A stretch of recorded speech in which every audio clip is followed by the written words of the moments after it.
नमस्कार दोस्तों, कैसे हैं आप सब। मैं डॉक्टर सोनवीर सिंह, राजकीय पॉलिटेक्निक जानसठ मुजफ्फरनगर से आज के सेशन में आप सभी का स्वागत करता हूं। दोस्तों, एनर्जी कंजर्वेशन विषय के अंतर्गत हम चैप्टर 6 में energy efficiency in thermal utilities का अध्ययन कर रहे थे, जिसमें हमने लास्ट सेशन में प्रॉपर्टीज का अध्ययन किया था। थर्मोडायनेमिक सिस्टम की प्रॉपर्टीज क्या होती हैं। आज के सेशन में हम डिस्कस करेंगे boiler and it's classification. Boiler क्या होता है और ये किस तरह से हम इसको वर्गीकरण करते हैं, क्लासिफाई करेंगे, वो हम आज के सेशन में डिस्कस करेंगे। जो भी स्टूडेंट आज चैनल से पहली बार जुड़े हैं, उनसे निवेदन है कृपया चैनल को सब्सक्राइब कर लीजिए और नीचे बने बेल आइकन्स को क्लिक कर लीजिए, जिससे आपको लेटेस्ट अपडेट्स और नोटिफिकेशंस मिलते रहें। बॉयलर की बात करें तो बॉयलर हो सकता है आप में से काफी लोगों ने इंडस्ट्रियल कोई विजिट किया हो तो वहां पर देखा हो। बॉयलर में इस तरह से काफी सारी अग्नि आग होती है, जिसके माध्यम से हम उसमें एक एनर्जी का कन्वर्जन करते हैं हीट एनर्जी के द्वारा। कैसे करेंगे वो देखेंगे। क्या होता है boiler? A boiler is an enclosed vessel, एक बंद व्हीसल होता है that provide a means for combustion and transfer heat to water until it becomes hot water or steam। यानी कि एक तरह से हम कहें तो बॉयलर एक बंद व्हीसल होता है, बंद व्हीसल होता है और जिसमें हम कंबसन करते हैं, जिसमें कंबसन होता है और उसमें हीट को हम ट्रांसफर करते हैं वाटर को। ठीक है, यानी उस बॉयलर में से ट्यूब जाती है, ट्यूब में से वाटर पास होता है और वो वाटर आपका उसको हीट ट्रांसफर होती है। यानी बॉयलर से हीट ट्रांसफर होती है वाटर में, जब तक कि पानी गर्म ना हो जाए या वो स्टीम में कन्वर्ट ना हो जाए।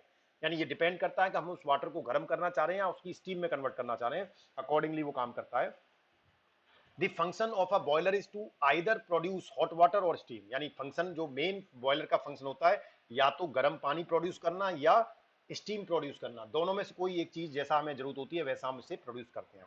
Produce steam can be used in, अब जो प्रोड्यूस हम स्टीम करते हैं बॉयलर से, ठीक है, बॉयलर से जो भी स्टीम हम प्रोड्यूस करते हैं उससे हम क्या कर सकते हैं, स्टीम इंजन और स्टीम टरबाइन को मूव करा सकते हैं। अगर आपको याद हो, हमने जहां पावर प्लांट दिखाया था वहां पर हमने आपको बॉयलर बताया था और एक स्टीम टरबाइन बताया था।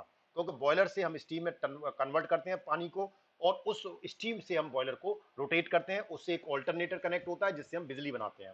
तो यानी कि हम इस स्टीम को कहां यूज कर सकते हैं ये देखना चाह रहे हैं, तो इसको हम इंजन में, स्टीम इंजन में या स्टीम टरबाइन में यूज कर सकते हैं। शुगर मिल्स में, industrial process at low pressure, low pressure वाली कुछ इंडस्ट्रीज प्रोसेस होती हैं, वहां पर भी हम इस स्टीम का यूज कर सकते हैं।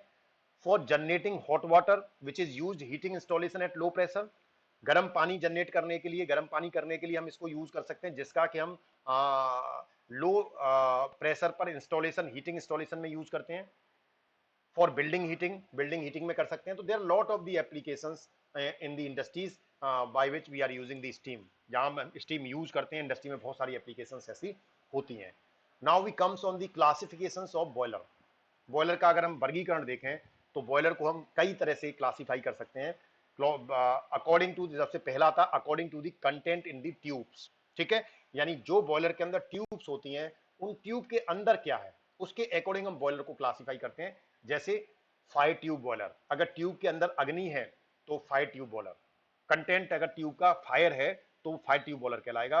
अगर ट्यूब का कंटेंट वाटर है तो वाटर ट्यूब बॉयलर कहलाएगा। तो अकॉर्डिंग टू द कंटेंट अगर हम उसे दो पार्ट में डिवाइड कर सकते हैं, फायर ट्यूब बॉयलर और वाटर ट्यूब बॉयलर।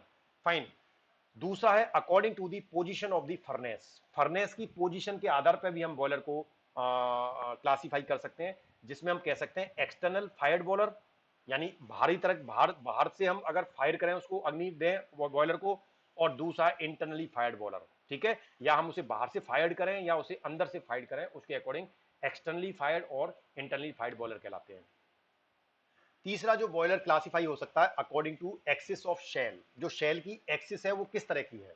ठीक है, आपके जो विशल है, जो बॉयलर है, उसकी जो एक्सिस है, उसकी शेल जो एक्सिस है वो किस तरह की है। अगर वो हॉरिजेंटल है तो हॉरिजेंटल बॉयलर कहलाएगा। अगर वो वर्टिकल है, अगर वो वर्टिकल है तो वो वर्टिकल बॉयलर कहलाएगा। अगर वो इंक्लाइंड है किसी एंगल पर तो वो इंक्लाइंड बॉयलर कहलाएगा। तो according to the shell of axis of shell. ठीक है, चौथे तरह का आप क्लासिफाई कर सकते हैं according to the number of tubes. ठीक है, यानी कि आपके बॉयलर में कितनी ट्यूब्स यूज हो रही हैं। अगर एक ट्यूब हो जा रही है, अगर एक ट्यूब यूज हो रही है तो उसे हम सिंगल ट्यूब बॉयलर कहेंगे। अगर एक से ज्यादा हो रही है तो मल्टी ट्यूब बॉयलर कहेंगे। ठीक है, तो अकॉर्डिंग टू द ट्यूब हम उसे भी क्लासीफाई कर सकते हैं। पांचवा जो डिवाइड है अकॉर्डिंग टू यूज, हम बॉयलर का प्रयोग कैसे कर रहे हैं। स्टेशनरी बॉयलर, स्थैतिक रूप में, ठीक है, यानी स्टेशनरी यानी एक जगह फिक्स कर दिया हमने बॉयलर, और एक है हमारा मोबाइल बॉयलर जिसे हम एक जगह से दूसरी जगह मूव भी कर सकते हैं। तो according to the use. Six आता है according to the method of circulation of water and steam. अब उसमें ट्यूब के अंदर जो वाटर सर्कुलेट हो रहा है या जो स्टीम सर्कुलेट हो रही है उसका मेथड क्या है अकॉर्डिंग टू द सर्कुलेशन। जैसे नेचुरल सर्कुलेशन बॉयलर, यानी जो स्टीम है या जो वाटर है वो प्राकृतिक रूप से सर्कुलेट हो रहा है तो उसे हम नेचुरल सर्कुलेशन बॉयलर कहेंगे। अगर उस पर हमें कोई फोर्स अप्लाई कर रहे हैं उसे सर्कुलेट कराने के लिए तो उसे हम फोर्स्ड सर्कुलेशन बॉयलर कहेंगे, ठीक है। सेवेंथ आता है हमारे पास according to heat source. Heat source हम क्या यूज कर रहे हैं, जैसे इलेक्ट्रिकल और न्यूक्लियर एनर्जी। हीट सोर्स में हम इलेक्ट्रिकल यूज कर रहे हैं या न्यूक्लियर एनर्जी कर रहे हैं तो इलेक्ट्रिकल और न्यूक्लियर एनर्जी हो जाएगा। और दूसरे तरह का hot waste gases from chemical process, रासायनिक क्रिया के द्वारा जो वेस्ट गैसेस हैं, हॉट गर्म गैसेस हैं, उनको हम यूज कर रहे हैं। या फिर कंबसन ऑफ सॉलिड लिक्विड और गैसेस फ्यूल्स, ठीक है, या हम सॉलिड्स को या लिक्विड को और गैसेस को कंबसन कर रहे हैं उसका, उसके अकॉर्डिंग होता है। तो this is the different type of boilers. Now we comes on the comparison between water tube and fire tube boiler। अगर water tube boiler और fire tube boiler को हम कंपैरिजन करें तो क्या क्या होगा। इन fire tube boiler hot flue gases passes through tubes and water surround them, यानी ट्यूब से गैस पास होती हैं और वाटर उसके सराउंडिंग में होता है। वाटर ट्यूब में वो क्या होता है, ट्यूब से वाटर पास होता है और गैसेस उसके सराउंडिंग में होती हैं, दोनों में उल्टा है, ठीक है। फायर ट्यूब में तो गैसेस ट्यूब में होंगी और सराउंडिंग में वाटर होगा, और वाटर ट्यूब में ट्यूब के अंदर वाटर होगा और सराउंडिंग में गैसेस होंगी। There are these are operated at low pressure up to 20 bar, यानी जो फायर ट्यूब बॉयलर हैं वो 20 बार पे ऑपरेट करते हैं, जबकि वाटर ट्यूब बहुत हाई प्रेशर पे ऑपरेट करते हैं 250 बार पे। The rate of steam generation and quality of steam are very low, यानी फायर ट्यूब बॉयलर से जो स्टीम की क्वालिटी होती है वो लो क्वालिटी होती है, therefore not suitable for power generation, इसीलिए fire tube boiler power generation में प्रयोग नहीं किया जा सकता। वाटर ट्यूब बॉयलर की जो स्टीम जनरेशन की क्वालिटी है वो बहुत अच्छी है, इसीलिए इसको पावर जनरेशन में यूज किया जाता है।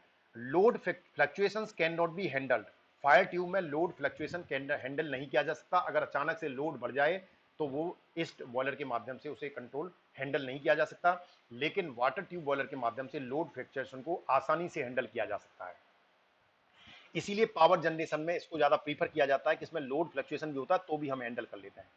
It requires more floor area for a given output, fire tube boiler जो है एक पर्टिकुलर आउटपुट के लिए ज्यादा एरिया रिक्वायरमेंट होती है, जबकि वाटर ट्यूब की रिक्वायरमेंट कम होती है उसी आउटपुट के लिए। These are bulky and difficult to transport, fire tube boiler काफी भारी होते हैं वजन में और इनको एक स्थान से दूसरे स्थान पर ट्रांसपोर्टेशन करना इनका आसान नहीं होता, जबकि वाटर ट्यूब बॉयलर जो है वो वेट में लाइट होते हैं और उनका ट्रांसपोर्टेशन आसान होता है। फायर ट्यूब बॉयलर की इफिशियंसी 75% होती है मैक्सिमम, और इसकी इफिशियंसी 90% तक हो सकती है, तो वाटर ट्यूब बॉयलर की इफिशियंसी भी अच्छी होती है। Water doesn't circulate in a definite direction, यानी water doesn't circulate in a definite direction, direction of water circulate is well defined.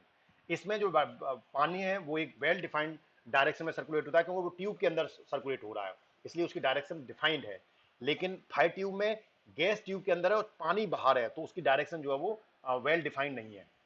The drum size is large या damage caused by bursting is large, इसका जो drum size है वो large होता है। If any water tube is damage it can be easily replaced और repaired, अगर इसमें कोई वाटर ट्यूब डैमेज हो जाती है तो इसे आसानी से रिप्लेस किया जा सकता है। Simple in design, easy to erect and low maintenance cost, इसका डिजाइन आसान है, इसे इंस्टॉल करना आसान है और मेंटेनेंस भी लो है। लेकिन वाटर ट्यूब जो बॉयलर है उसकी डिजाइन कॉम्प्लेक्स होता है, उसे इंस्टॉल करना थोड़ा कठिन होता है और इसकी मेंटेनेंस कॉस्ट भी ज्यादा होती है। Even less skills operator are sufficient for efficient operation, यानी फायर ट्यूब बॉयलर से ऑपरेट कराने के लिए कम स्किल वाले व्यक्ति भी इसे ऑपरेट कर सकते हैं, लेकिन वाटर ट्यूब बॉयलर के लिए स्किल्ड ऑपरेशन चाहिए, ठीक है। Next, the treatment of feed water is not very essential as overheating due to scale formation can not burst thick shell, ठीक है। जो फीड वाटर है इज नॉट वेरी एसेंशियल, इसमें जो फीड वाटर है उसको ट्रीटमेंट करना आसान आवश्यक नहीं है, लेकिन treatment of feed water is very essential क्योंकि इसमें हम वाटर को ही स्टीम में कन्वर्ट कर रहे हैं तो उसको पहले हमें उसको ट्रीटमेंट करना पड़ेगा वाटर का, ठीक है। Use in process industry, fire tube boiler का प्रोसेस इंडस्ट्री में यूज किया जाता है, और ये use in large power plant, water tube का जो बॉयलर है वो लार्ज पावर प्लांट में यूज होता है। एसेंशियल्स ऑफ गुड बॉयलर, अच्छे बॉयलर की क्या क्या जरूरतें होती हैं, एक अच्छे बॉयलर के लिए क्या क्या चीजें होनी चाहिए। तो सबसे पहले it should produce the maximum quantity of steam with the minimum fuel consumption. सबसे पहला एक अच्छा बॉयलर वही कहलाएगा जो कम ऊर्जा खपत पे ज्यादा मैक्सिमम स्टीम जनरेट करे, प्रोड्यूस करे। It should be more economical to install, इसे इंस्टॉल करना आसान होना चाहिए, इकोनॉमिकल होना चाहिए, सस्ता होना चाहिए।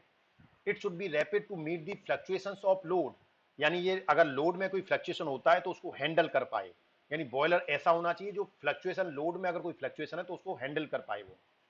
It should be capable of quick starting, वो स्टार्ट भी आसानी से हो पाए, उसे स्टार्टिंग में होने में ज्यादा टाइम ना लगे, क्विक स्टार्ट हो।